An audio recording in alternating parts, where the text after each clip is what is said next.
ਇਹਨਾਂ ਚ ਕੀ ਲੱਭ ਰਿਹਾ ਯਾਰ ਮੈਂ ਬੂਟਾ ਲੱਭ ਰਿਹਾ ਜਿਹੜਾ ਗਾਲਾਂ ਕੱਢਦਾ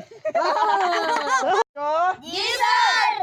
फीस माफी की दरखास्त लिखो सर कितनी फीस माफ करानी है? 2000 सर मेरे अब्बे ने आख्या है 1000 दो तो मगर किसी चवल जे बंदे दी मिन्नत कराने दी कोई लोड़ नहीं।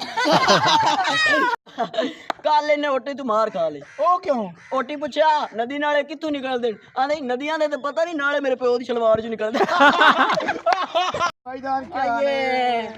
और जनाब की हाल है चाह पींदे हो हां जी जा होटल तू पी आ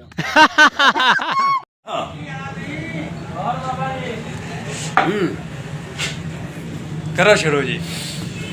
बुलदी नहीं बरान दी तुनी होई बाम ढोला बुलदी नहीं आटा सब्जी मांगे हो गए भुख नाल मारू आई थाम ढोला बुलदी नहीं बरानी दी तुनी होई बाम नवाज शरीफ दे वेले हलवा खांदे आए हुण साडे उत्तों नहीं रजदा खावे ढोला बुलदी नहीं बरानी दी तुनी होई बालां दा खर्चा किवें पूरा करिए अजे खर्चा मंगदी है मावे ढोला बुलदी नहीं बरानी दी तुनी होई वाह